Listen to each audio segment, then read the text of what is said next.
The views and opinions expressed in this podcast by the host and or the guest do not necessarily reflect the views of the host and or Paranormal Buzz Radio and or its sponsors. Use of any material produced by Paranormal Buzz Radio without express written consent is prohibited. Paranormal Buzz Radio will not be held responsible for you holding your knees, crying, and rocking in a corner in a puddle of your own urine, or being beheaded by a group of children in a cornfield. In fact, if you come across a group of children in a cornfield, we promise to make fun of you as you run away screaming in terror. Listener discretion is advised. You are now entering the all-consuming realm of Shay's Paranormal Chat, where the things that are better left unsaid are actually said.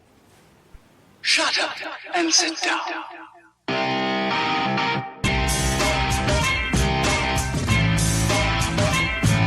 You're listening to Shay's Paranormal Chat. Paranormal podcasting done Shay's way. Tons of fun. Dude, seriously? A bit sarcastic. Hashtag investigator, not hunter. But always real. Hashtag data, not evidence.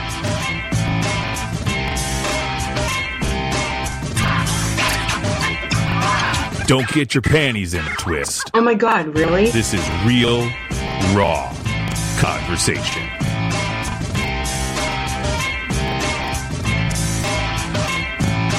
Ladies and gentlemen, welcome to the show.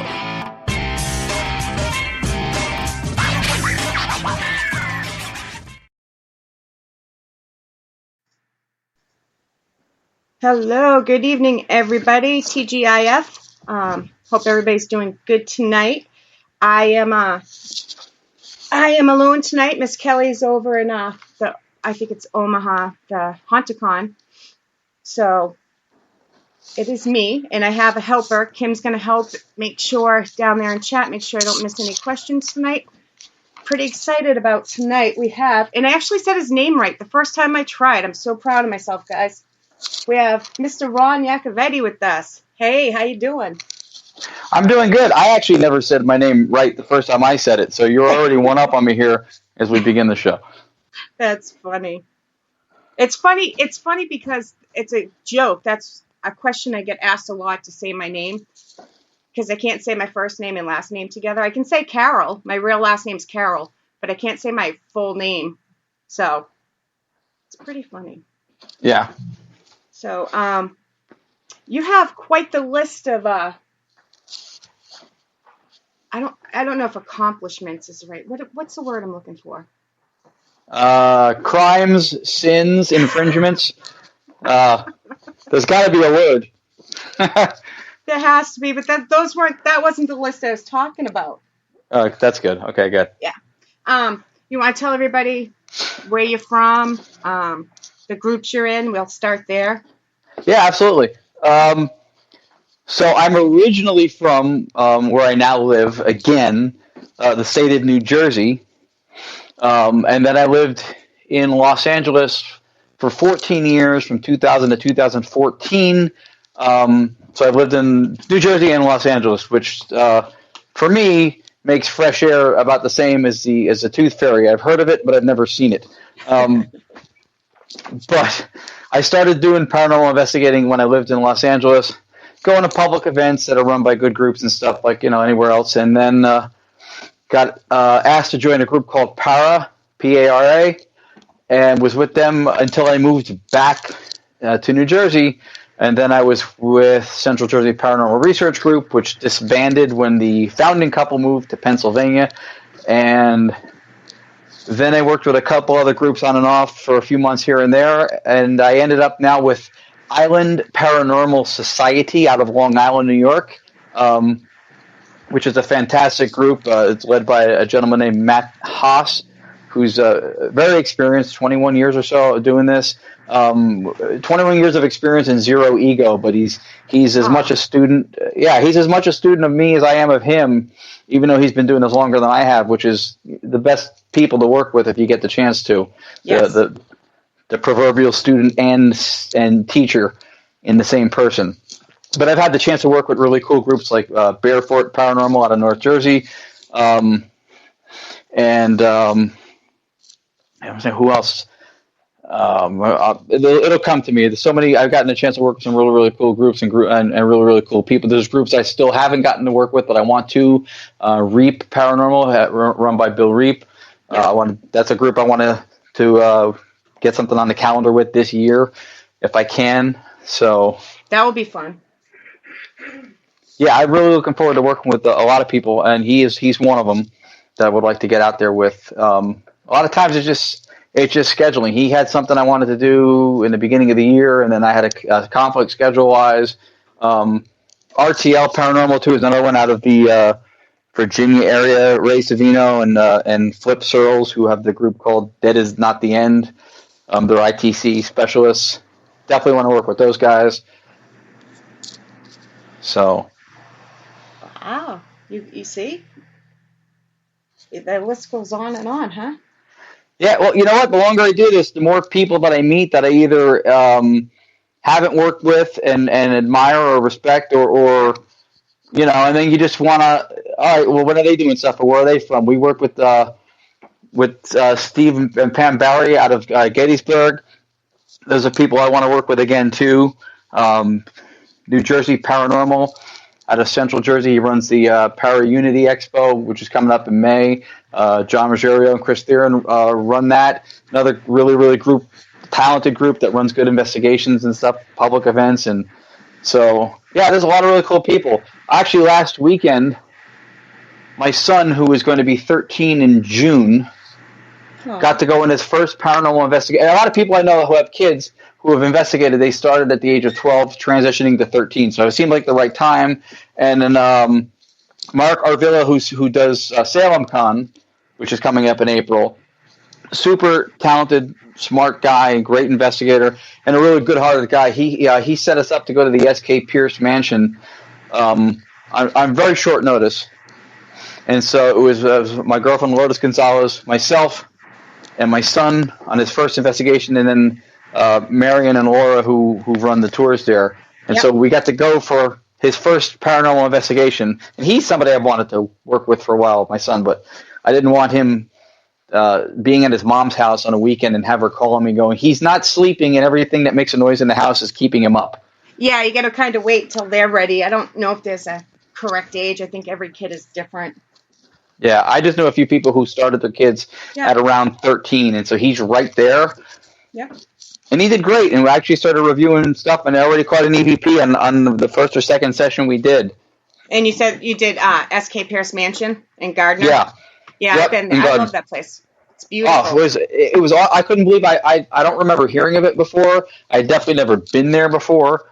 But wow, what a really beautiful place. And we had just the five of us had the whole place for like 4 hours. We were there 8 hours, I think. We were there I don't know. We left early in the morning. That's all I remember. We were there 2016, I think. And, oh, wow. Yeah, we had first time I've ever seen, we saw light anomalies, rod, I guess that's what we call them. They were rod shaped, and it's pretty cool. Never seen anything like that before and have not since. Yeah, Mark was telling me when he helped us get in contact to set it up that it was a pretty active place. And so we already found EVP on one of the first sessions I started the review. I had a tablet in my hand running Echovox, and I know something bumped it, and I turned around, and everybody was in front of me. So I don't know what, something hit the tablet when it was in my hand, and then a garbage can just rattled from the inside. And I think it was Marion was near me. We were both near the can when it did that, and we looked.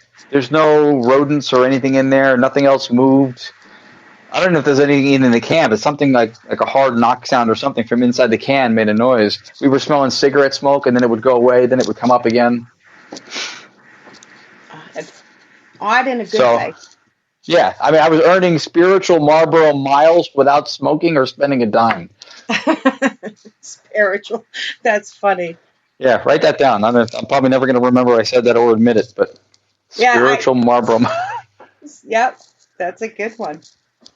Yeah, I'm going to do a quick few shout outs. I like to do them in the beginning and the end because I can't always scroll all the way back. So we have Paranormal Talk Radio.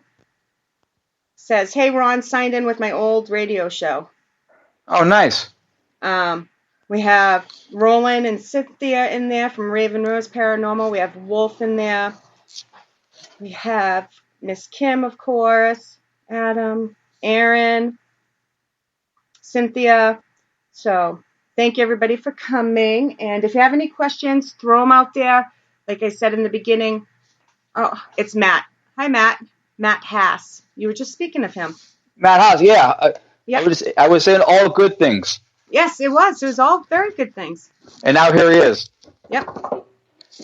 That's funny. Actually, Matt does a fantastic show called Fifth Dimension. I'm actually going to be participating on that Sunday. Oh, nice. You'll have to this send weekend. me a link. Yeah, definitely. He does a fantastic show. Depending on what time, because my second show is Sunday, so no promises. Right on. But no worries. I can always listen to the replay. Yes, I was going to say that the replay is available, definitely to be able to listen to. And so where can you find it? Since you're throwing it out there, where can people? It is on YouTube. I will provide a link to you. In there. Yeah, maybe I can put in where and what time it's at. Oh, Roland had a question. Thank you, Kim. I appreciate Kim is such a trooper. She's helping me with the chat tonight. That's awesome. Did my chat freeze? I don't see a question from... Oh, here it is. Roland says, I got scared by a mirror. It was a funny moment. Have you had something similar? I get scared every time I look in a mirror, but that's me. Roland, be a little bit more specific. What happened? Did you see a spirit? Did you see something that wasn't supposed to be there? Because of course my mind goes to me looking in the mirror. Other than that, I myself have never had that experience. Have you? I did one thing at the Shanley Hotel in upstate New York, where it was like a scrying thing, where it did. Some people say your eyes were playing tricks on you.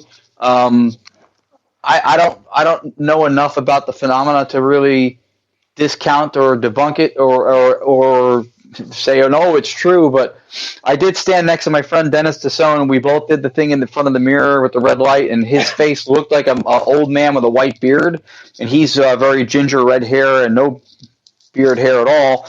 He had a hat on. The hat seemed to be gone. My face looked like an old version of what my grandfather used to look like, with this little pencil kind of mustache thing. So if my mind played tricks on me looking at both of us, and I guess it did, that was the only experience I had with scrying, or anything to do with a mirror. The only other tragic things I've ever seen in a mirror were on the rear view of my car, and they happened behind me, but that was it. I've only heard a little bit about scrying, and I've wanted to look into it, but I haven't had the time. And he goes on to say, I was kind of close. He says, I saw my own face. It was dark, and I thought it was a spirit. It's like seeing a mannequin when not ready. So it was actually him, but he just scared himself, I think is what he's saying. Yeah, well, when you investigate, no matter how prepared and well-read and experienced you are, if you see anything like an apparition or you see something that kind of startles you, you still get the caca scared out of you. I mean, you can still be frightened by something. It's not like, Yeah, I've only seen something one time, I saw a shadow person, and that's the only time I've ever, other than light anomalies, I've never actually seen anything with my own eyes. But I get more scared of animals and people than I do. But I'm not. Yeah. I saw Paul Dixon in here too. Hey, Paul, thanks for coming. To add Paul Dixon to the list of people that I have not had a chance to investigate and work with, but I want to. Me too. He's another guy who falls under the same description I gave Matt Haas. He's super experienced. He's been doing it for a while. He knows his stuff. Oh yeah. He's really fun and easy guy to talk to and work with. And he calls me kid. And I assure you that my age bracket defies that comment, but I'll take it. I love Paul. He was on the show a couple weeks ago, and he was one of the first teams I ever followed once I got into the paranormal, and I love them guys to death. Tina's going to be on the show, I think, at the end of April too. So, Oh, love nice. them. Yeah, love them. Yeah, we've been playing calendar tag back and forth. We're trying to eventually set something up that we can do with Paul. So yeah, he's someone I want to be able to work with. And also, we were talking before off air. Tony and Sherry Rathman, who took over the old Phelps Dodge Hospital in Ajo, Arizona. It's now called the Copper Canyon Paranormal Research Center, which is a phenomenal place. Those are two people that I'm also huge fans of that we're friendly with, my girlfriend and I, and we want to at some point when we go back out to the West Coast, which hopefully we'll be doing this year. See if we can stop off and do something with them as well. Since I started in California over the last couple of years, on like around November or so, my girlfriend and I will take a vacation for a week and we'll go out to LA. And so I brought her to places that I was going to when I started. And so I banked probably more hours still collectively on the Queen Mary than I have everywhere else combined, which is my favorite place to go. I didn't see a shadow figure, but I did capture one in a photo there outside of the infamous engine room number 3. Oh, cool. I'm confident there was nobody standing there because I could see the doorway, and if there was somebody, I would not have taken the picture, but there was this robed black shadow figure in the door hours later when I saw the photo, and it still creeps me out to see it. I'll show it to you. I'll send it to you afterwards. You know what's funny? I did the USS Salem. Oh, nice. And I actually caught an apparition in a photo. It's the only time I've ever taken a picture. Something about boats, man. I'm telling you. Yeah. The Queen Mary has a lot of dark history. People don't realize how much it has because it was originally just a luxury liner before air travel was the way to go back and forth across the pond, as they say. But it was used as a troop transport during World War II. Hitler had a $250,000 bounty on sinking it, so they had these battleships that used to flank it in zigzags in case a U-boat tried to sink it, whatever. One of the tragic deaths about it was one of those boats zigzagged and got in front of it and didn't move out quick enough, and it got sawed off in half almost by the front of the Queen Mary. So, I think 350 sailors from that RSM Curacao, the ship that got sawed off, went into the water, and their orders, because it was wartime, where you keep going, we'll send another boat. And so some of those, close to 300 of those sailors who were in the water got sucked into the giant propellers, and it was just a dark time for that ship. Just that one instance alone. Then there were stowaways and people Very who would, sad history. Yeah. That's my favorite place to go. Consistently the most active place I have ever been, and hopefully he's listening. If not, I'll have him listen to the replay. If you watch Ghost Adventures or any of the ghost shows for that matter, David Omen's house, the Omen house where the Manson Tate murders happened.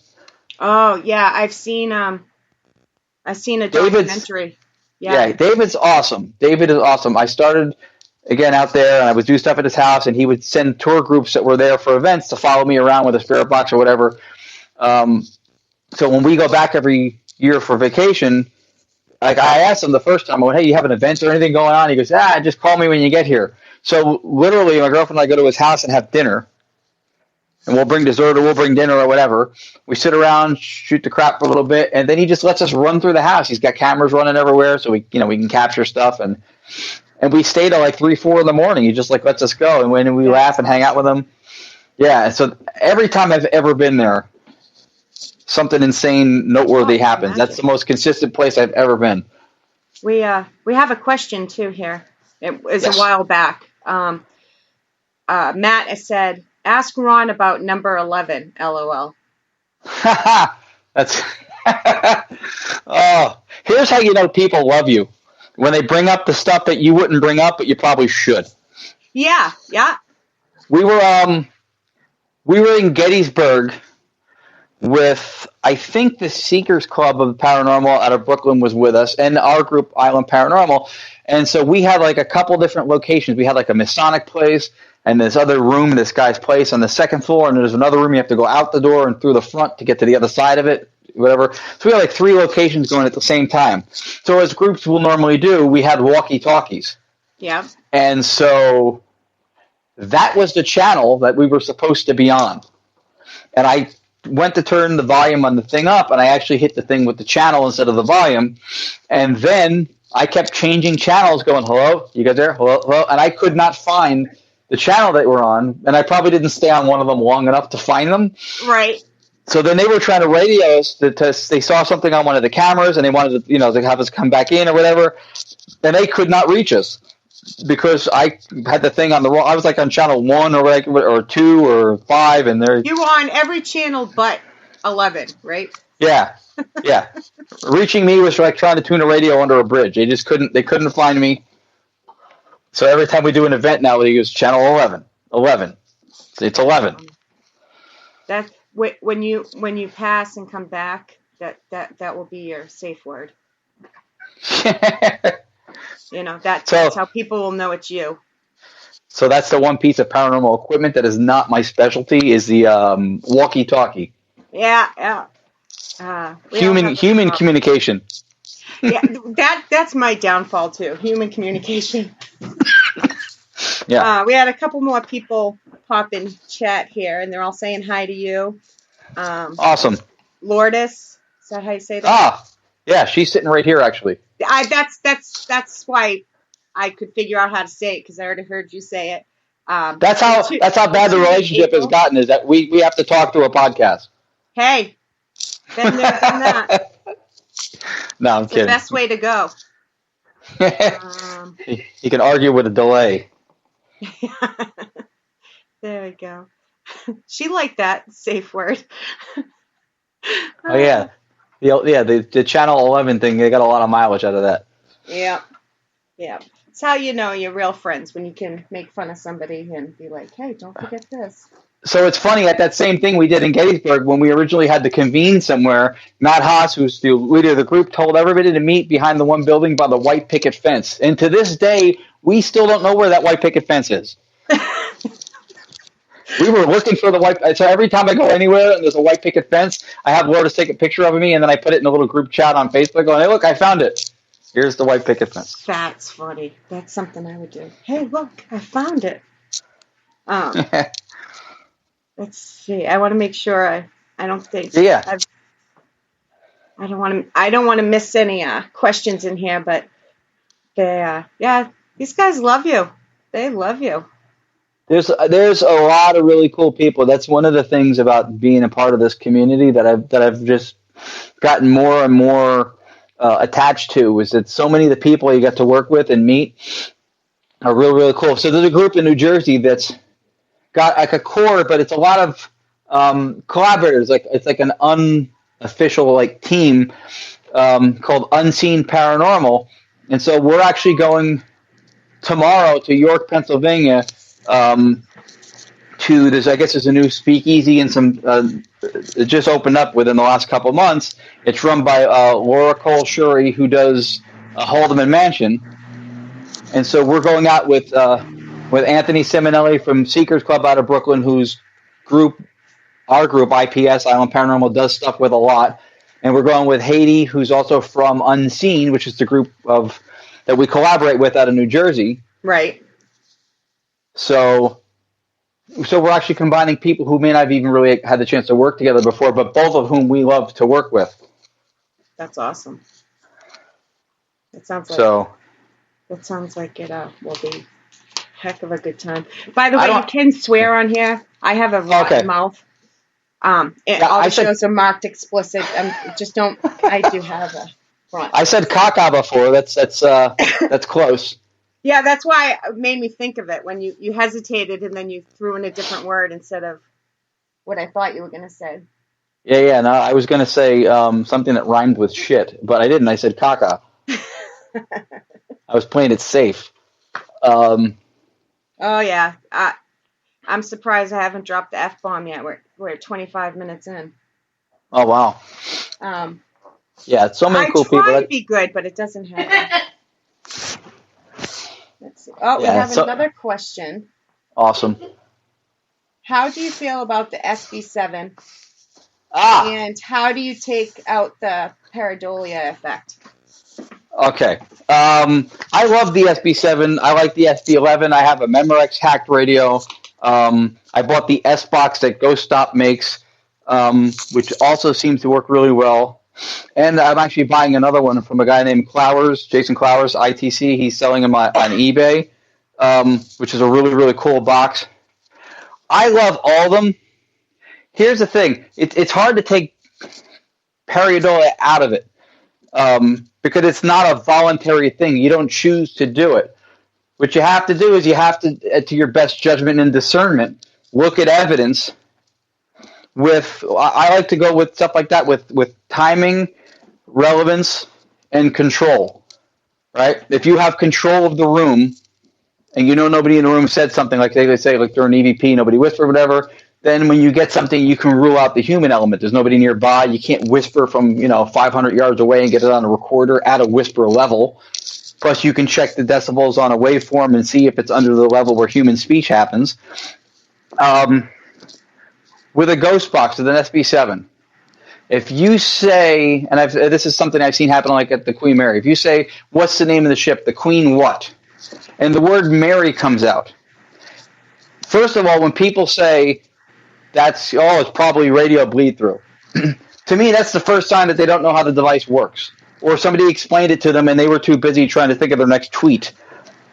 Because when it's sweeping through frequencies at 100 milliseconds, 150, whatever, it's not on any station long enough to get...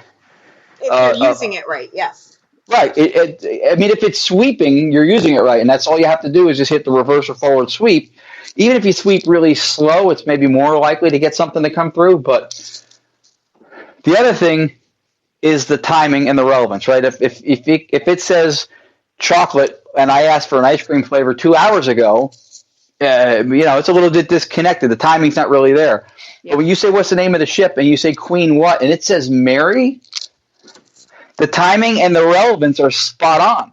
Statistically speaking, what are the odds of that coming through clear enough, like at a Class A level, in the exact moment you ask for? And when people go, well, if you think it's radio, I want to know what radio station that is because I want to know when they're doing contests to give away cash, prizes, and new cars because I have incredibly great freaking luck because they said Mary in the voice I needed it at the time I asked it when they don't even know I'm talking.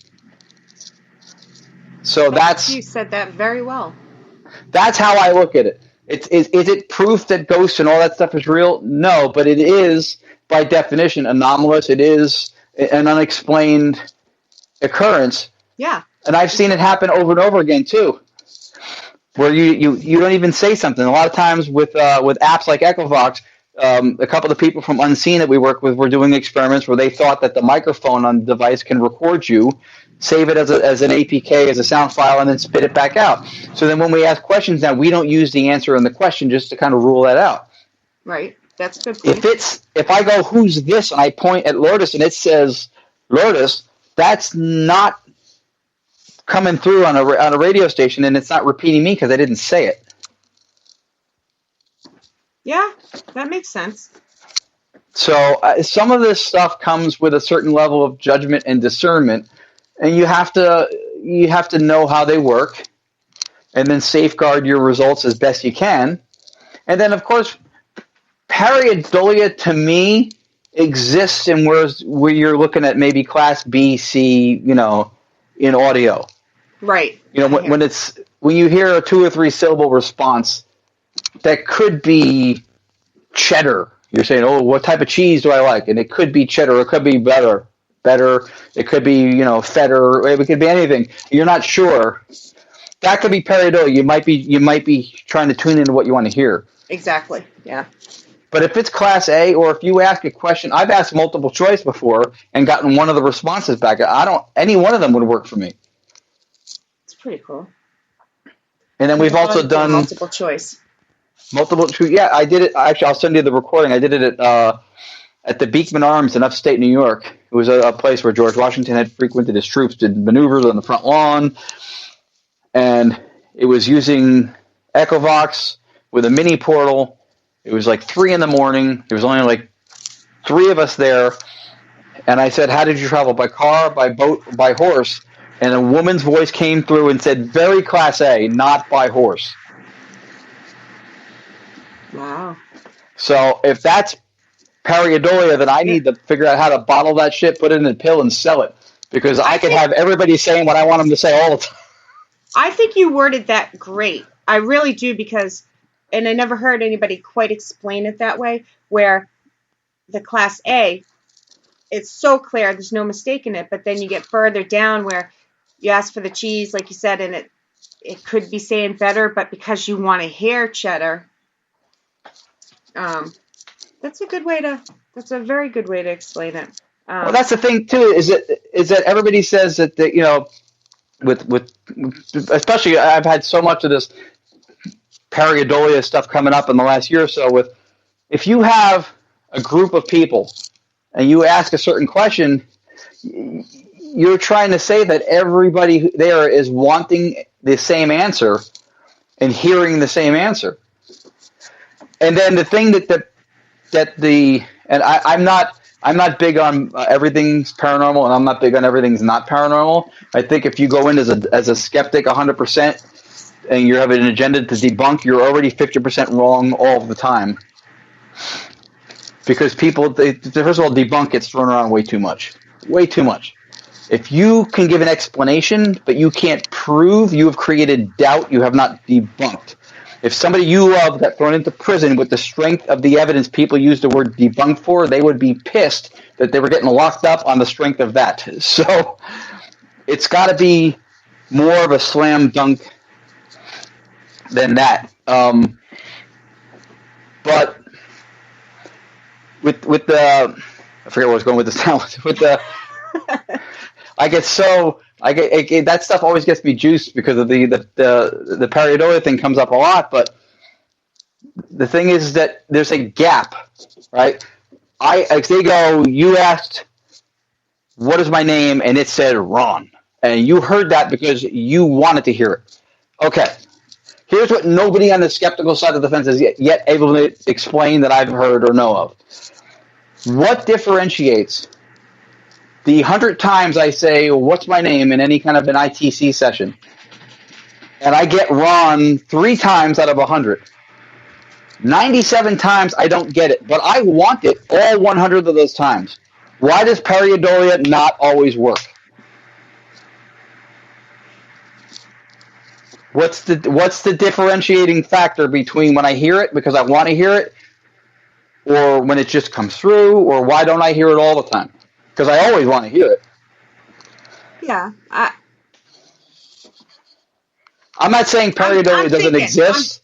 I'm just thinking. So it exists. I'm just saying that people lean on that so much. They throw around pareidolia the same way WebMD throws around headache. Headache is a symptom of sinus infection, cancer, death by sword, death by chocolate, headache, runny nose. I mean, it's headache is a condition for everything, right? It's a symptom of everything. So they say pareidolia every time anybody hears anything because they want to hear it.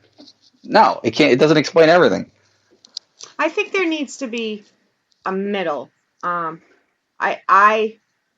If I'm not sure about something, I throw it out. Of course. And I debunk a lot, but I also don't believe in. There's like some people. I see what you say. I'm also not running around yelling demon. I think there's some middle that we all need to get to. Well, and to me, I think the middle is being an investigator, right? Yeah. Like people go, are you a skeptic? I'm not a skeptic or a believer. I'm an investigator. Every time I go somewhere, even if I've been there before, I evaluate and assess the evidence based on the strength it provides me in that moment.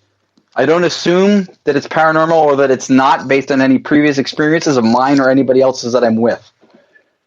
I go on that specific time. Yep. That instance. Because I've been with a group before where they got something that was like a great EVP, and then one of the video cameras happened to catch somebody saying it. And then they realized it wasn't paranormal. But if they didn't have that camera, they would have thought it was. Yep. That happens a lot. stuff happens, like, as long as it's not on purpose. I mean, I've seen people do that stuff too, but we gotta be careful. That's why we do this for a reason.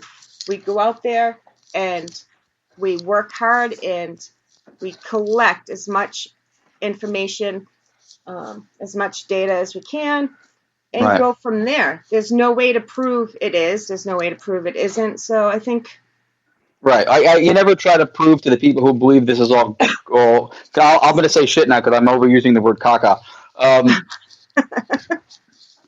There's no people who don't believe in this stuff. You don't try to convince them. It's for a lot of people. It's a core belief, like politics, religion, or even like sports. They're like they have a staunch belief in whatever. And that's our job. I don't think it's our job as investigators. This is my opinion. I don't think it's our job as investigators to convince anybody of anything. 100%. Nah, 100%. We do what we do because we're trying to find answers, not to convince somebody what is or isn't. Right. The other thing, and you'll notice, you'll never hear, are there people that are not my favorites compared to other people in this field? Yeah, of course. Everybody, I love most people, but you'll never hear me using an open forum or posting stuff or I don't anonymously calling people out. You know who you are. I don't do any of that stuff. Yeah. If I have a problem, I'll come to you.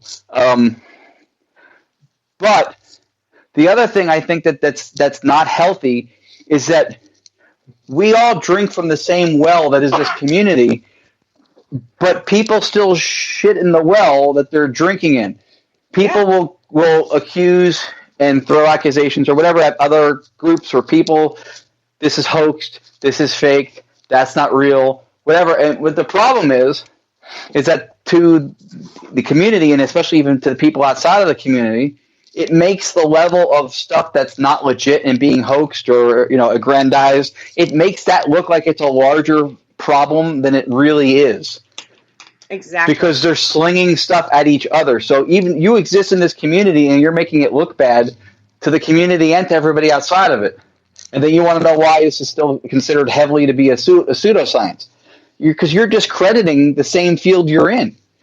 Because their ego is in the way, and they need to be recognized so bad that they're willing to fake stuff and hurt this field by doing it, in my opinion.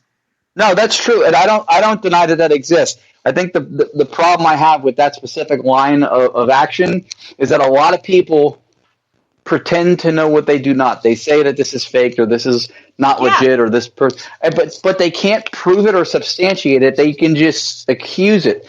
And so for me, I might look at something you post or someone posts and go, I don't think that's legit. They may have faked it. But I'm not putting that out there because I can't prove it. I don't know. So I don't pretend to know what I don't. If you want my opinion, I could say I don't think it's legit, but I don't know, or I think it is. If you ask me directly, if you send me a PM and send me something, I will give you my opinion. But I know something that it seems there's a lot of people on Facebook don't know how to do. It's when you're going down your newsfeed on Facebook, people, and you see something you don't like, you can just keep scrolling. You don't need to start trouble. Just why start? I agree. I'm not going to go out of my way to whether it's real, fake. Why? I see that all the time. Somebody will just say, "Oh, this is not.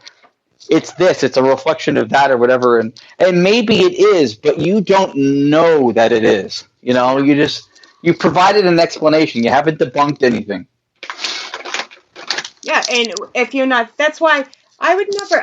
But I have people. If they send me something, I'll give them. This is my opinion, but I can't say this is what it is. I don't know. Number one, I wasn't there. I don't know the room. I don't know exactly who's there. So who am I to judge a situation that I have no idea what was going on or what else is in that room except for what I see on a little tiny screen? No, 100%, and that's my whole point. Is like even when you watch the TV shows, right? They're doing a session, and all of a sudden they make your presence known, and you hear a knock coming from another room, right? That could be a crew member drinking a Red Bull, whacking his elbow against the wall to provide a knock. Can I prove that? Well, am I going to go on in the post and go, this is this. It was probably this. No, because I don't know. Right. I agree. You can drive yourself crazy if you look at it that way. Yeah. Well, even if you know or think that, why, I don't understand why people, I don't understand. If you don't know for sure, why say it? And That's all I'm saying. That can't we all just get along? Yeah, I wish more people would. Let's see. We had a question. I think it was something about ask you about trophy because you answered the other one.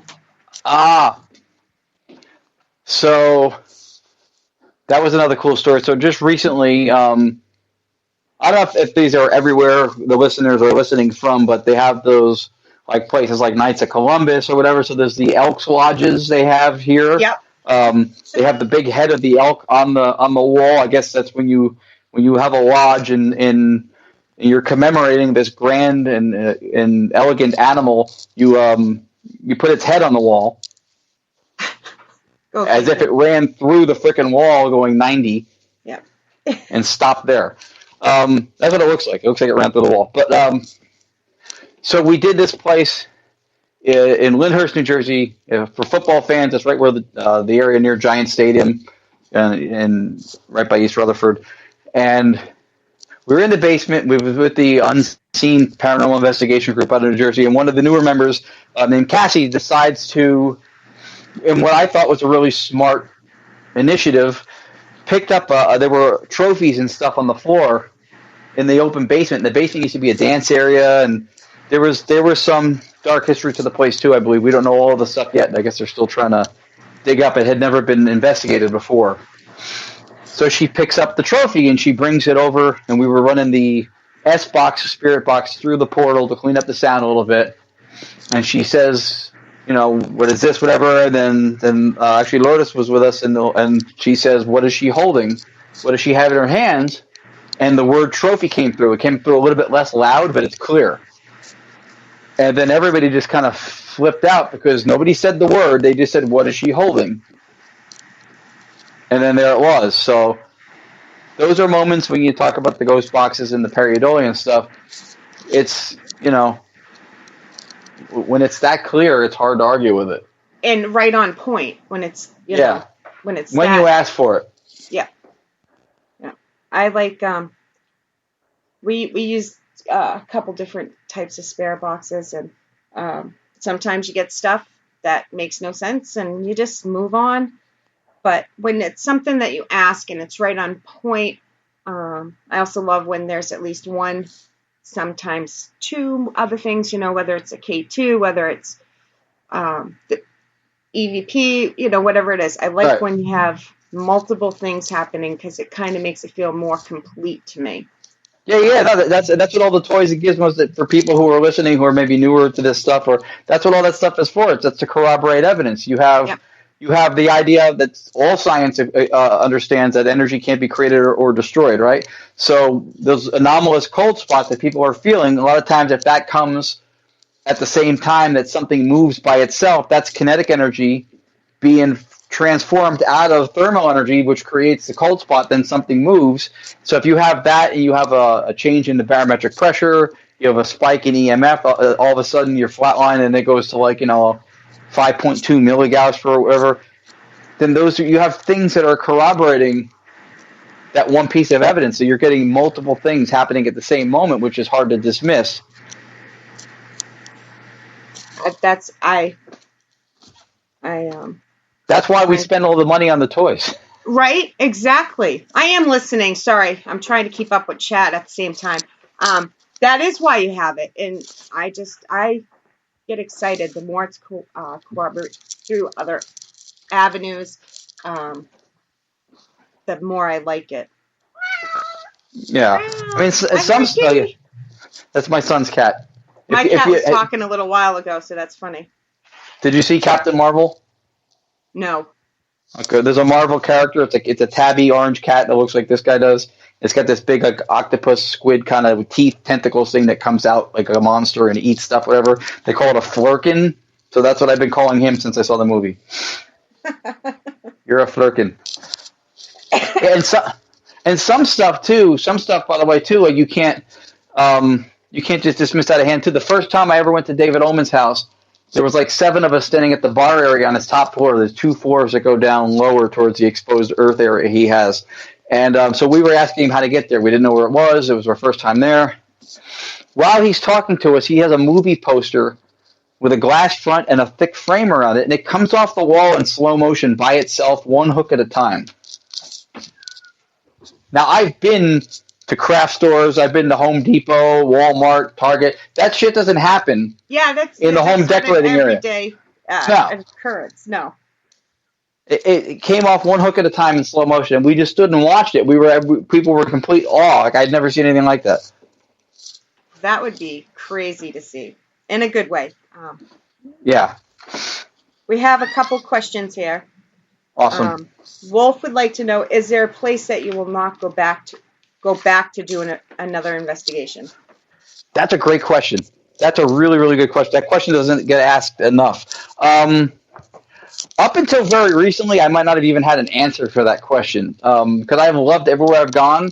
And even now, the one place that I'm going to give as my answer, I was supposed to go back in February, the beginning of February. Very sadly and very unfortunate, I lost my mom at the end of January. And thank you. And so to coordinate schedules with everybody to have some kind of a memorial service thing, it ended up being on the night we were supposed to go back to that location. So we did not go, but I believe I'm scheduled to go again in May in that place, which does not disappoint, is the Hinsdale House. Yeah. Up in Hinsdale, New York. Dan. It is. Yeah. Yeah. Dan does a fantastic job with that place. Yes. Also, Wildwood Sanitarium up there, we've been to once before. But we had 5 of us it was the Unscene group. It was 4 women and me in the car. And that is the only place I've been to in about 8 years where everybody felt completely effed up in the approach to the house. Anxiety, irritability, nervousness, whatever. It was just, we were just all off when we got close to that house.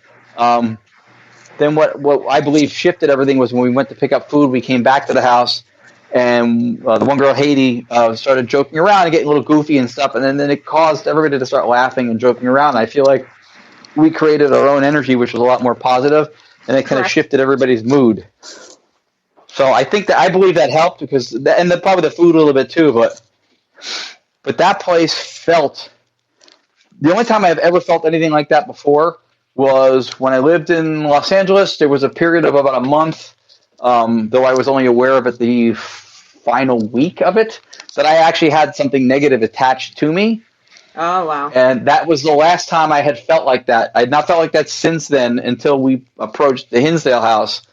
And I'm like, this feeling is very familiar and not one that I wanted to encounter again. But you're not the first person or even the number 6th or 7th person that has said that about the Hinsdale house to me. It's as a researcher from that point of view, it is phenomenal. Yep. Am I partly an idiot because I'm going back? Yeah, probably. I probably am. But there is something compelling about a location that delivers. David Oman's house, nothing negative really ever happened to me there, but that place, every time I've been there, something noteworthy happened. And so no place guarantees evidence, but when you can go somewhere and you have a higher likelihood, yep.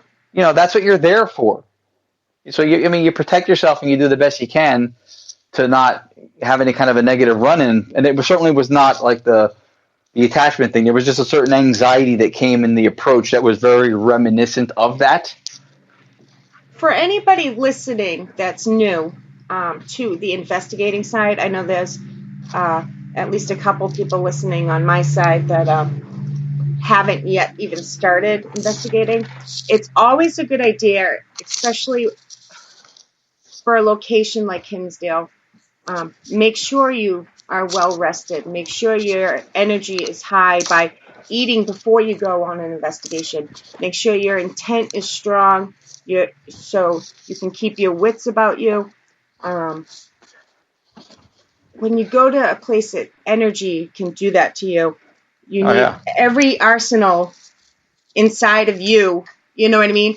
that can create, like you said, once you guys started laughing and, some people say, oh, that's so inappropriate on investigation. No, it's not, because you have to keep your energy high. You have to keep your positivity about you. Yeah, come on. It's so inappropriate. Listen, if you want to, it's so inappropriate. Find a cubicle somewhere, Microsoft. Yep. I agree. There's a time and place to be serious, and there's always, you have to stay positive, and if that's what it takes, sometimes you just need to break up the monotony of the situation. You just sat in a room for 6 hours with no sound. But other times the team needs that. They need that energy. Of course, yeah. It's called maturity. You have to know when to say and joke or when not to, and then during the other times when you even take a little break in between or regroup or whatever. Yeah, I also always believe too that, you're saying spirits come through, move this thing, go near this thing, light this K2 thing up, push with more energy, you should speak to us, talk to us. You're asking, if you believe in the spirit world and you believe that there's any modicum of possibility here of communication, you're asking them to use and put forth energy. So to me, the relationship's a little one-sided if you're not doing the same thing too. Put that energy back. And of course, if you believe the energy attracts like, you want it to be positive. So we had... That's what I mean by intent. Set your intent. Absolutely. We did a White Hill Mansion in Fieldsboro, New Jersey. That was on Paranormal Lockdown with Nick Groff. Built in 1723. That's 53 years before this was the United States. It's a very old. It's an amazing place. The first time we did it, Lotus and I were working with Bear Fort Paranormal out of Milford, New Jersey. Robert and Sandra Bandoff, two very, very awesome people to work with. Robert is a fucking genius. He builds equipment. He's an airplane mechanic by trade, but he builds paranormal stuff. He could be the eBay of paranormal gear if he sold everything he had. He's got everything. He built stuff, and so we were there with a group of 10 people, also with Chuck Lehman of Chuck's Paranormal Adventures. Chuck would investigate by himself a lot because of his schedule he had. So 10 of us are at White Hill. We're in the basement in the bar. We're on Paranormal Lockdown. They had prefaced it by saying that it wasn't a welcome thing for a female to be behind the bar. And so we're down there close to the end of the night. And we've had K2s and stuff running down there all night. Nothing. No lights, no nothing. Robert decided to put on German folk music on his phone. German folk music would be an excellent trigger if you knew, and apparently he did, that the Hessian soldiers, which were the mercenaries from Germany that served with the British, they had a heavy presence there. So he puts on the German folk music, and then all of a sudden the K2 starts flipping a little bit. So I started calling out patterns between 3 K2s, like this one up, then that one, and then this one, then this one, and this one, whatever. And it was doing it in the sequences we were calling out, which I know other people have experienced in locations before too, but it was phenomenal to see. But sometimes it just takes that one, and then we're all laughing and having a good time, and I think that all collectively really fed the moment. It does, and I also think it's the way you ask and the way you treat the spirits. You can't go in demanding, and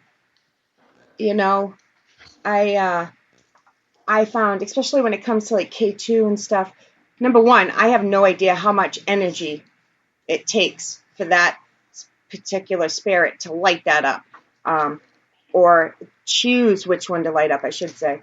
Like, right. What if they're tired? I don't know how this all works. So for me, no, we don't. I don't like demanding anything, when you think it's children, I like playing, making it a game, and always explain the equipment and what you're doing, why you're doing it, and how it works. Right. No harm in doing that. I missed a ghost cat, but I don't know if it was Shanley Hotel or Hinsdale because they were going back and forth, and I missed. Oh, okay. I missed the final answer on which place it was. So there is a ghost cat at the Shanley Hotel. I didn't capture anything for it, but there are people who have.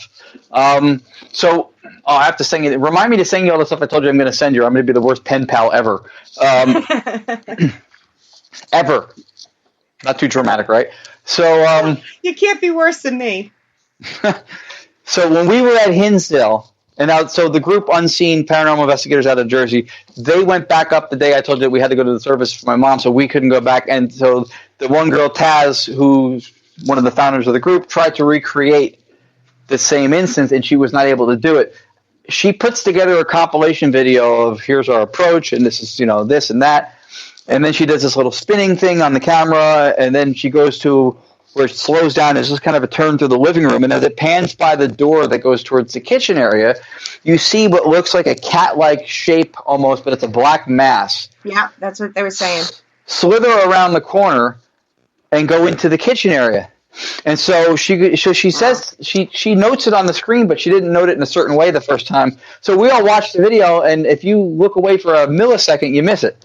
So we didn't even see it. And then we go, what are you talking about? Did we see what? So we went back and looked, and it's crazy. It's creepy. It's this black, I say cat-like because it's low to the ground. It has a certain, almost like a trails, almost like a tail would. Excuse me. But it doesn't have any hard line shape to it where you can go, I can denote with certainty that that's a cat. You can't tell. So she slows it down, and you see it kind of like slide around the corner. Nobody noticed it. At the time, there were no animals in the house. We were locked in there for the whole night, whatever. And when she tried to go back and try to create it with light and shadow, and I guess she did multiple attempts in filming it and spinning around, she wasn't able to do it. It doesn't look like something to me that would have been created through shadow with the light bouncing off or being blocked. Just because of the fluidity of movement, just wouldn't. It would be more choppy if it was light, or it would be a little bit more staggered. It wouldn't be that smooth and fluid, but it literally floated around like black smoke. Wow. So, are you leaning towards? I know you said it's hard. You can't say, for certain. But are you leaning towards it being a spirit of a cat? I think it's a possibility. From what I understand in the history of the house, there was a lot of animal slaughter or murders of animals on that property. So I would say that the likelihood is probably high on that. If it's not a cat, then it's something that might keep me from sleeping at night, because it certainly wasn't human with the proportions it had. It would definitely be something that was inhuman. If it was not cat, then I don't venture to think what it might have been. So we'll go with cat, just so you can sleep at night. Yeah, let's go with cat. Let's go with cat. So, it's definitely one of the creepier visual catches I have seen. I would love to see that. Yeah, that would. I'll send it to you. She actually reposted a video recently of the attempt to recreate it with the original footage, and then the attempt to redo it, and there's nothing happening. You can't. If there's a way to make it happen. Which page is it on? It would be on Unscene Paranormal Investigations. I will try to look for it. I think it's on YouTube. I can send that one to you too. Okay. Especially the recap one, because the recap one is short. The whole Hinsdale video is like 18 minutes, but that one was shorter. Nice. So that's the thing. Some evidence, I don't care what you believe or don't believe, some evidence is by definition paranormal and unexplained. It doesn't mean that it's a ghost. It doesn't mean it could be interdimensional or whatever. We were at a place one time and someone was very skeptical of everything. And so I took a piece of paper and I crumpled it up into a ball and I whizzed it past their head. And I go, what was that? Oh, that was a UFO. So see, UFOs are real. That was an unidentified flying object. It didn't prove that little green men were inside it, but it proved that UFOs are real. So the point is, the phenomena is real. What's at the root of it, or what it actually is by identity, Amen. That's the part that we don't know. Amen.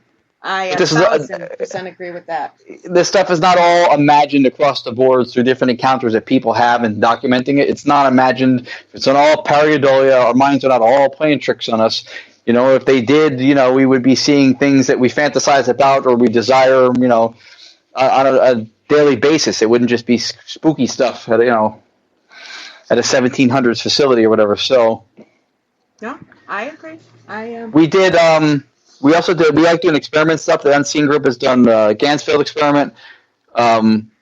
We did with them and with Island Paranormal, we did the Estes experiment, which was originally pioneered in Estes, Colorado at the Stanley Hotel. That's where you can use it as a spirit box. We did it with Echo Box. I've done that quite a few times. Okay.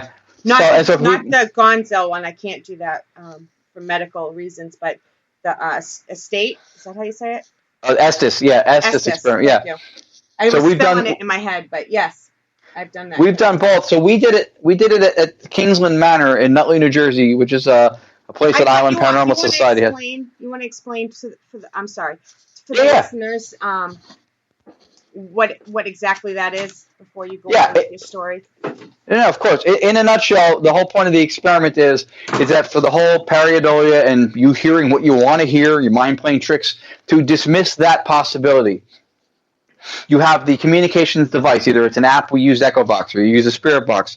And the audio that it pipes out is feeding directly into a set of headphones that is being listened to by one person, or we did, in this one case at that place, we did two people with two different apps running into two sets of headphones.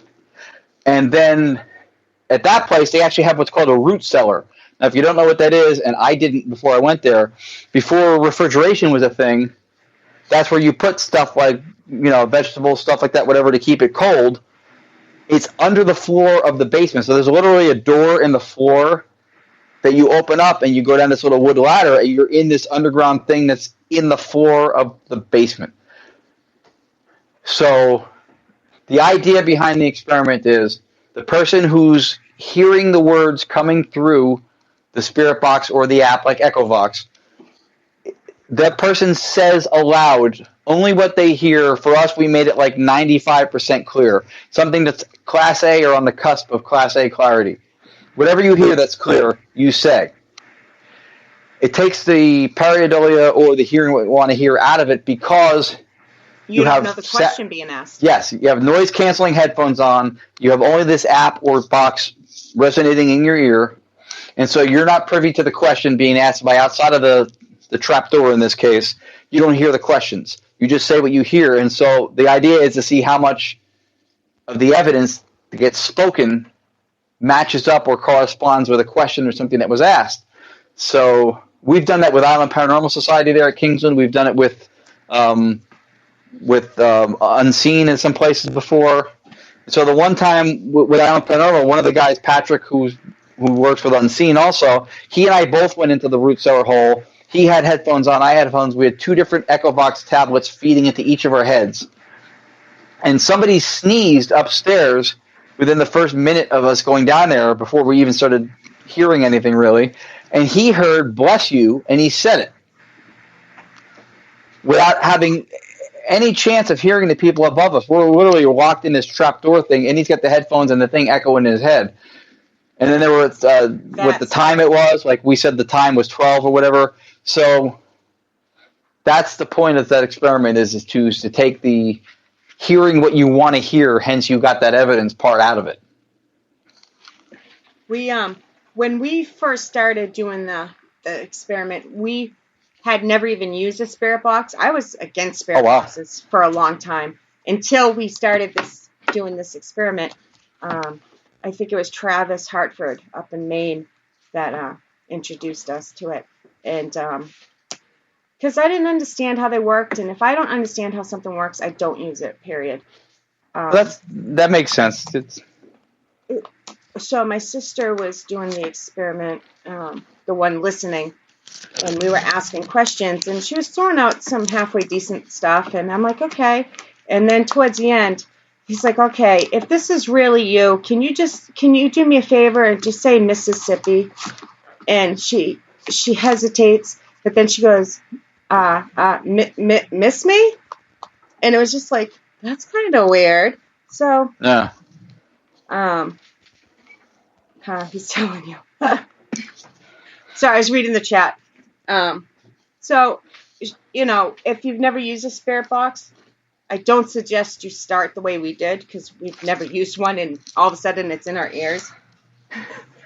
Yeah, I love it. I used to work with a group that they you have 2 minutes. I go, shut it off. They couldn't train their ears to listen through the noise. Yeah. I fell in love with it when I started. One of the first places I did was the Glen Tavern Inn in Santa Paula, California, and it was it was Con. It was the Constantinos, if you know the very famous, now deceased, unfortunately, Mark and Debbie Constantino. So I did the investigation there with a friend of mine named Scott Latea, Chad Lindbergh from Fast and Furious, and he was on that show. I forget the name of it with John Tenney. He was also Ghost. What is it? Ghost something. Yeah. I can't remember, but yeah, I almost remembered, but then forgot. It was Chad, and then it was Debbie Constantino. Mark wasn't there at the time. So there was like 30 people sitting around on the top floor of the speakeasy kind of place, whatever, at the Glen Tavern. And so Chad says, we're going to all say our names, and then it'll go around to them, whatever. So everybody says, hi, I'm whoever. Everybody around the hallway. And then it ends up, and Scott goes, hi, I'm Scott. And Debbie goes, hi, I'm Debbie. And then Chad goes, and I'm Chad. And not even 30 seconds, and it was one of the clearest spirit box things I've ever heard. The SB7 went, I know Chad. Wow. And I went, I don't know what that thing is, but I want one, and I want it now. And ever since then, I fell in love with the spirit boxes, because that, to me, was amazing. It was clear. It was in the moment. You didn't have to go and review it later, even though obviously you always record and review anyway. But yes, exactly. That was so clear. So I was like, all right, that's my thing. And then ever since then, ITC became something I just fell in love with. As much as I love EVP also, something about the ITC stuff, the immediacy of it, I guess.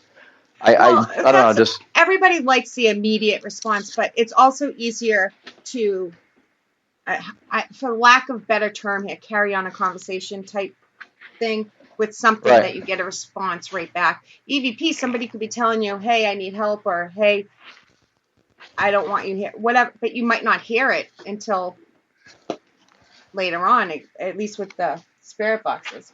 I think my sister got a spirit box that week that we were doing that. So we did the same thing. Once we used it and it was explained to me in a way I understood how it worked and what it was much easier for me to. Now we use it all the time. Yeah, I love it. And so for people who don't know, the two schools of thought are either the spirits are manipulating the bits of audio fragments that are in the sweeping of the radio to form words, or the other thought is that they're surfing the sound waves, literally like a surfer riding a wave, and that's how the responses were coming through, riding the sound waves. It could be a combination of both. That's facilitating the communication. But when you get those responses like that too, and that's one of the reasons too I mentioned I wanted to work with I've done stuff with Flip Searles before, and his partner for Dead Is Not the End, Ray Savino. They do ITC stuff.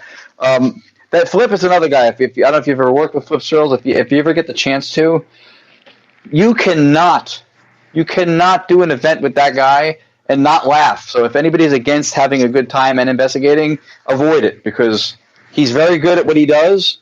But he's hilarious, and we laugh through sessions, and then we get on point and we do what you're supposed to do, and so actually we were at Gettysburg one time. My girlfriend Lourdes and I, we were with Island Paranormal Society and Seekers out of Brooklyn, Seekers Club, and we got to the Gettysburg Ghost Exchange store, which was run by the Barrys, before everybody else did. So Flip's like, hey, you go out in the back by the shed. This is all battlefield ground. Go out by the barn in there and do some EVP. And we didn't bring our gear because we were just meeting everybody. We're going to investigate later. So Flip goes to his car. He gets a recorder. He gives it to us. He goes, take this, go out by the barn. So we went out by the barn. The first question I asked, and again, this is, speaking to the quality and everything too we were saying earlier, I said, if you were military, what was your rank? And the first question, we went back inside and reviewed it on a burst session. There was a whispery male voice that went, Captain. Wow. And we were just talking about burst sessions in the chat. Yeah, they're great because you get the closer. It's almost like ITC where you get the immediacy of a conversation, or you continue a dialogue if you hear it. Captain, that's pretty cool though. Sorry, I didn't mean to interrupt you again. I just found it funny. No. I have to stop and take a breath sometimes. I'm what they call chatty sometimes, but hey, I like it. You're making this easy on me. So And those are, and the other thing that's fun too is with EVP. When I first started the group I was with, there was a woman who had the digital recorder with the headphones for the live amplified sound listening. So maybe something north of EVP, but disembodied, but not easily heard. You'll hear those come through. I've heard them at David Oman's house. Direct responses. I have a recording when he has a whole memorabilia thing for Jack Johnson, the first black heavyweight champion in boxing, where the two of us were in the room, we're asking questions, and then she goes, maybe we should say it's okay, we're here, to talk or whatever, and then I hear a male voice, you can hear it, goes, I'm here. And immediately I responded, not even thinking, I was like, where? Because I heard it in the headphones. And that's funny. Because you don't think, yeah, I hear you. Yeah, you don't expect to hear an EVP in the moment, but if it's at a level where it's like disembodied, you still might not hear it with the naked ear, but you can sometimes if you have the amplified sound.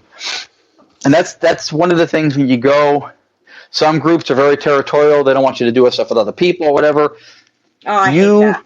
Yeah, well, I was with one of those, and I couldn't do it because that's, first of all, you meet some of the coolest people. Some of the people I've named are not in groups that I'm in, and second of all, that's how you learn. That's how you learn, yes. That's how you learn. So you go to different places, you work with different people. That's how I found the live listening thing. The first group I was with, this lady's got the headphones. She's listening to amplified sound. We were at the Glen Tavern. It was the end of the night. It's like 4-something in the morning. We were split into two groups. The other group got tired and went to bed. One of the women didn't know that.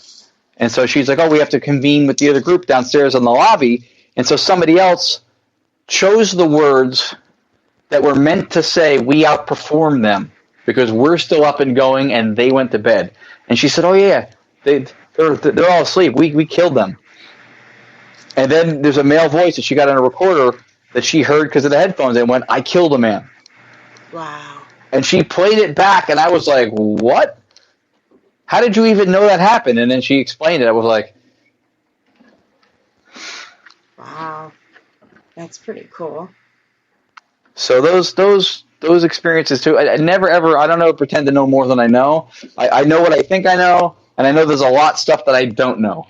And so I learn something new every day, and when I don't, I'm changing my mind about what I thought I knew. So yeah, always. You go to we had a chance to talk and spend some time with Tony and Judy Sparrow. Tony Sparrow is the son-in-law of Ed and Lorraine Warren. Okay, so we went to an event where he brought Annabelle and stuff. His tech guy, Tim Dalton, great guy, very, very knowledgeable and fun person to work with. And just sitting down listening to Tony talk about the darker stuff, the demonic stuff. And then you learn stuff. And so that to me, I'm happy to teach and share and explain what I've learned and what I know. And maybe my knowledge will change and stuff I think I know now will be wrong later, or maybe everything's right. That's how I think. I don't know. But I will always take one of those opportunities. Brian Kano from Haunted Collector. Really, really fun guy to work with. You cannot work with him and not have fun. Also knowledgeable guy, very likable person. And all these different techniques and stuff, at some point somebody introduces you to it, and so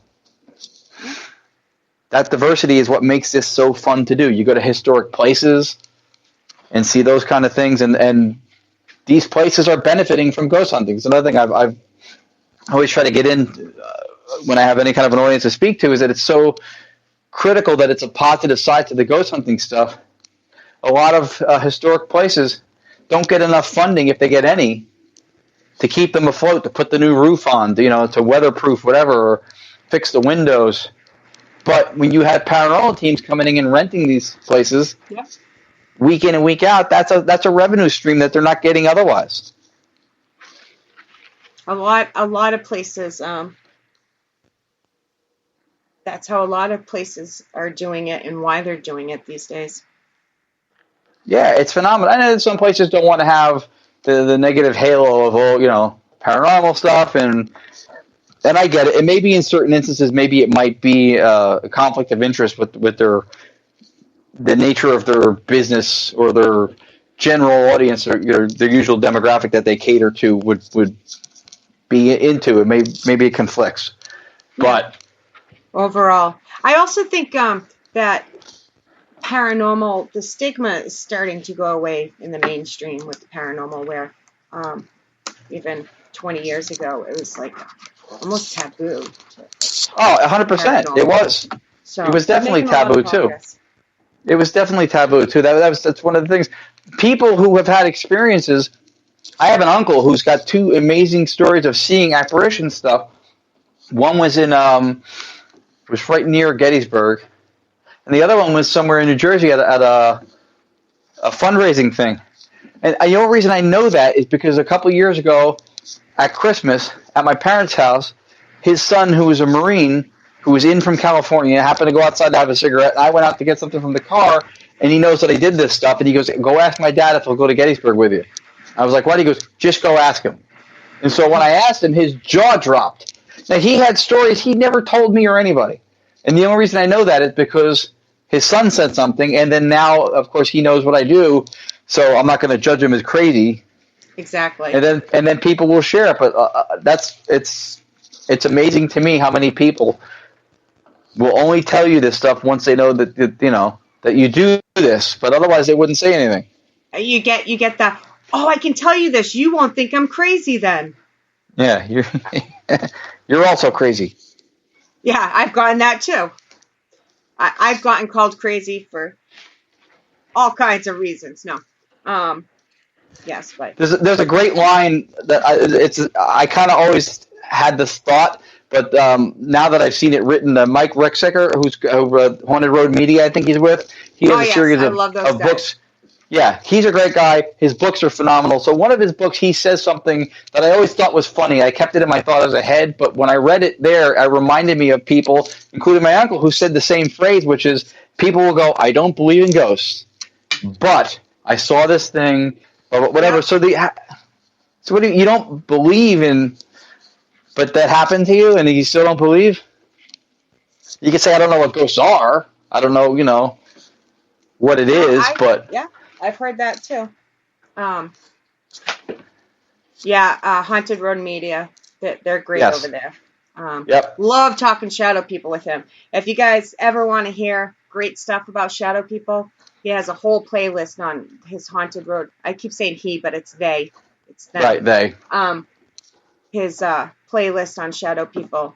Great. Very informative on shadow people. Yeah. So many people in this field too are really knowledgeable. They have a specialty of something that they focus on more, or like Flip and Ray I mentioned with their Dead Is Not the End. They're ITC driven people, or the Constantinos were EVP people. But those, you get a chance to sit down and work with those people. It's fun, and you definitely do take away stuff from them, or you learn different ways to do stuff. That's what this field should be more about, learning from each other.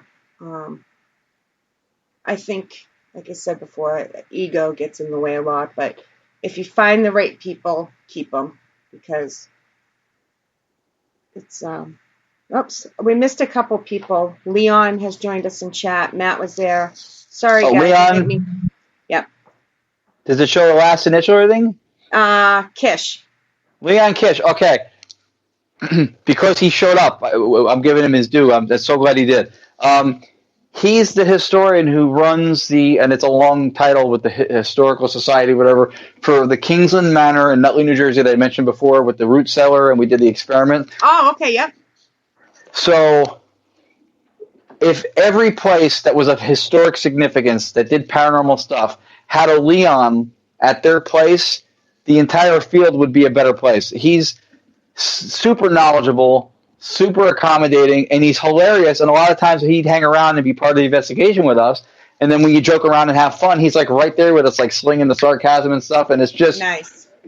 It makes the experience better. But so him and his wife run everything over at the Kingsland Manor. That's a place to, by all means, look it up or Google it.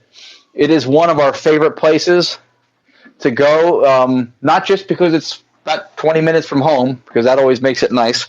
That always helps, but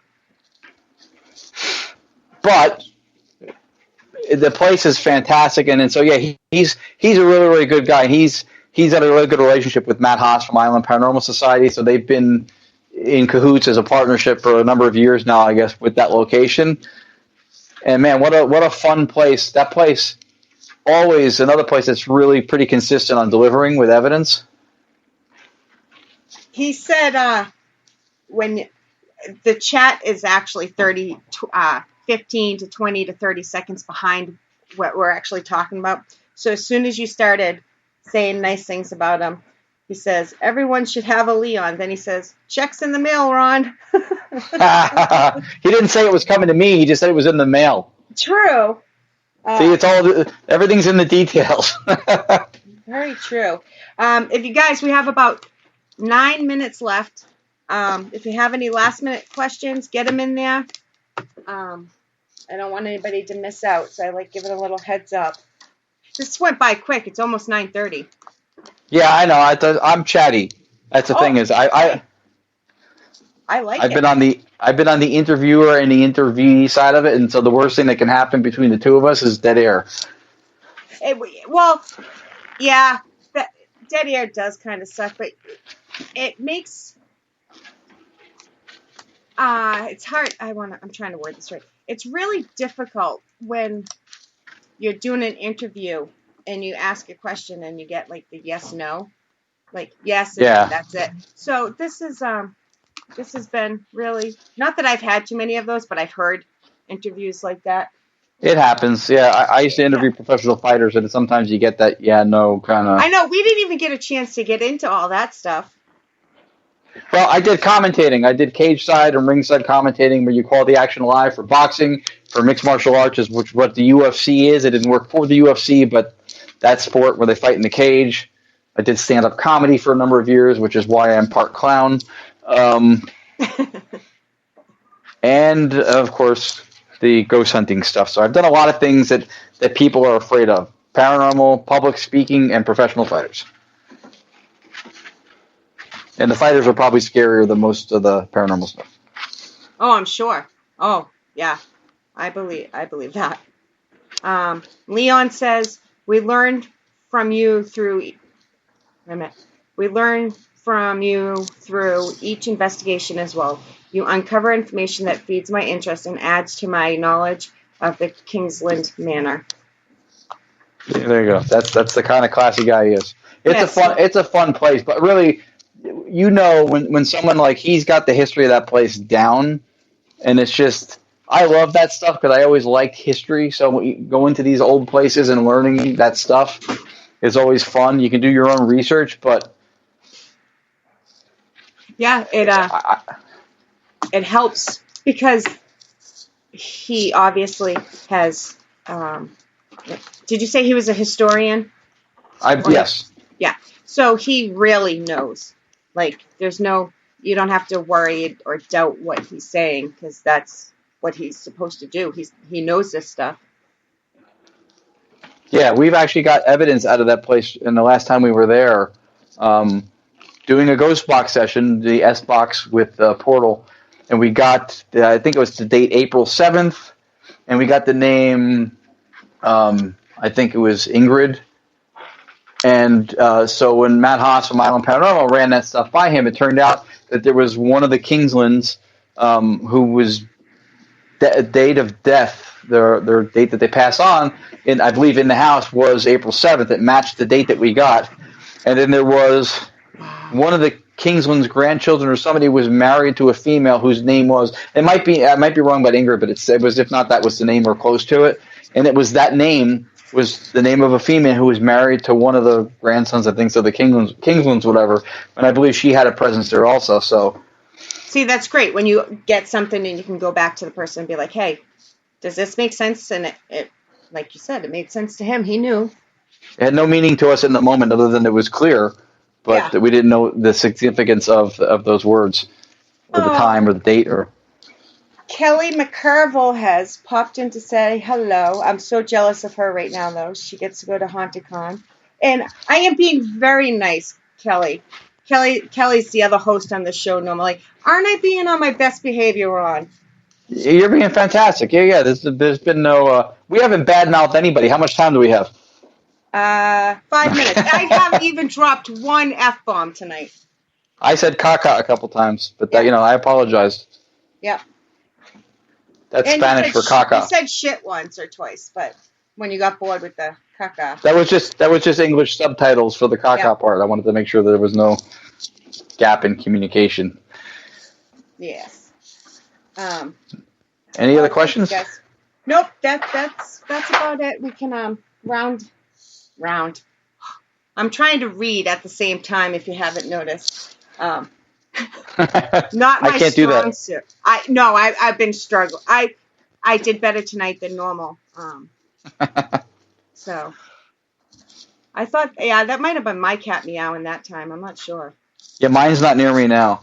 Yeah, sometimes he thinks I'm talking to him and he talks. Oh, thank you. I'm going to do some shout outs here. Yes.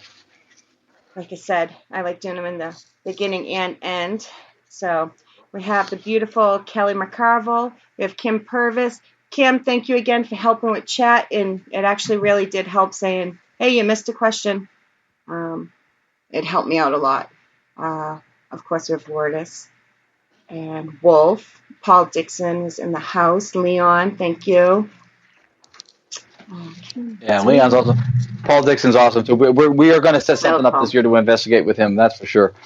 Yeah, him and I keep talking about it too. Like I said, Tina's coming on the show. I think the end of April, which I can't wait for. Let's see where else. We had Matt in the house. I can never scroll quick enough. We had Intuitive April, who I just met on Twitter this week. She's awesome. So nice. Yes. Intuitive April is as advertised. She's really. That's what your girlfriend said. Yeah, she said she's. Yeah, great. She's really good. And then again, you like the same thing with collaborating or being part of people with certain energies and stuff. She's like a one-sided battery. She's all positive. Yeah, I noticed that. I think it's this week, maybe last week on Twitter. We just started following each other, and yeah, she's great. I know I'm missing people, guys. I'm sorry. We had Cynthia rolling, but that's why I do it in the beginning and end because I can't scroll all the way back. Mm-hmm. Just quick shout to the news team from Paranormal 13 News to Julie Rose, Jessica Rainville, Kadrolsha, Gina Bankston, Kimberly Michaels. I think I got everybody. We all worked together for the first time, at least for me, because I was new to the second season at the Northeast Comic-Con, and they were fantastic to work with, and we had a really good time. So they seem fun. They really do. Yeah. I follow one or two on Facebook and saw them in person and from a distance. I was really sick at the event that I was at, and I was kind of staying in the corner. If it wasn't so far away from home, I probably would have went home. I got really sick, but I was watching from a distance. They seemed so fun. Oh, thank you. I do the best I can. I miss you too, Kelly. So, I do too. Yes. But I don't blame her. If I could be at HauntedCon, I'd be there too. Do you have anything coming up that you want to plug that you haven't already, or do you want to tell people how they can get a hold of you? Anything before we go? Sure, I appreciate that. Well, definitely, I have a presence on Facebook and Instagram. Mostly Facebook, really, under my name, Ron Yacovetti.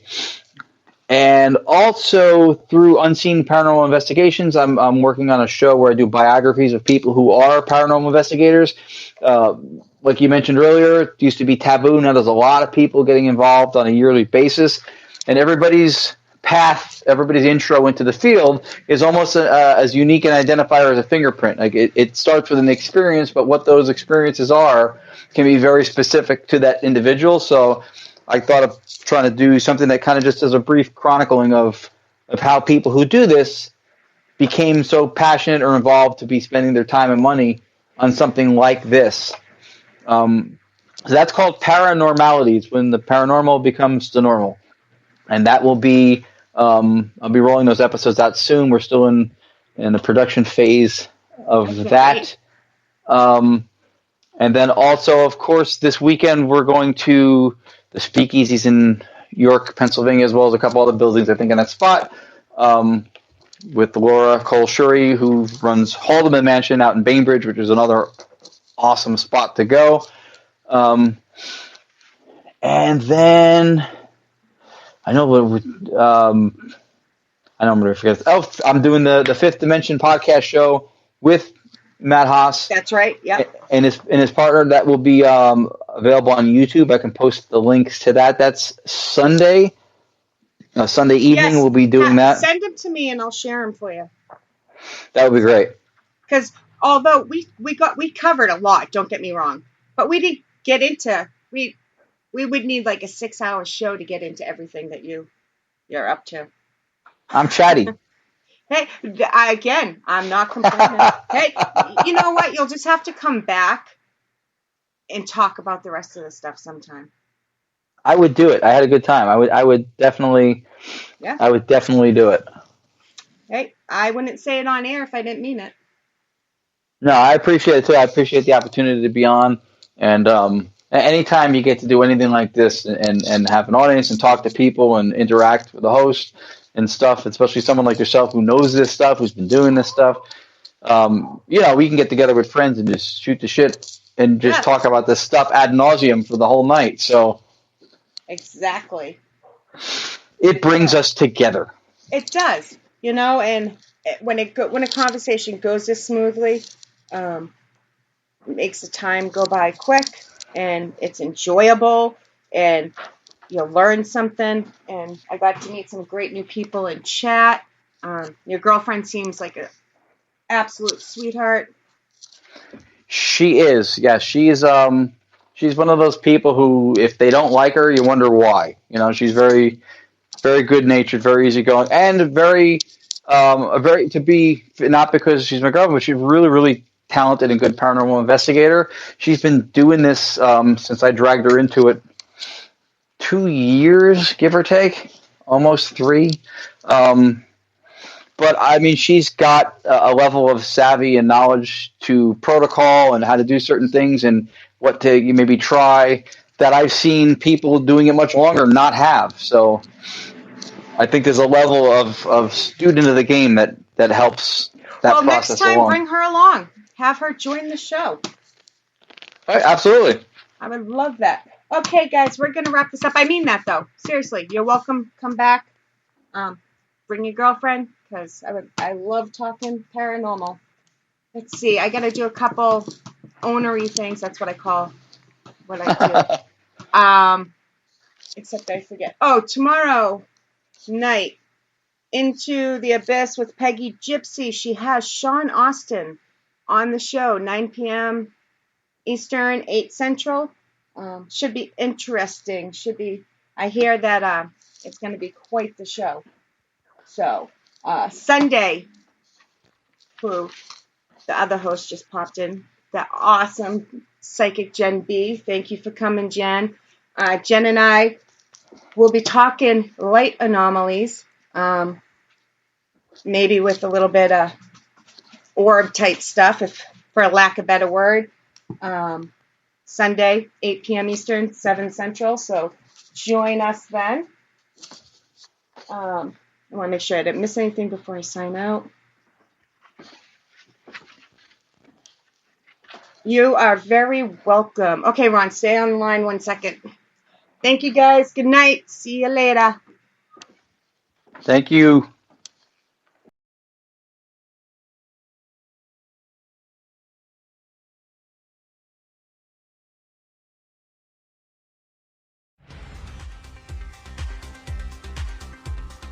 Thank you for listening, and for all things Paranormal Buzz Radio related, check out our website at paranormalbuzzradio.com.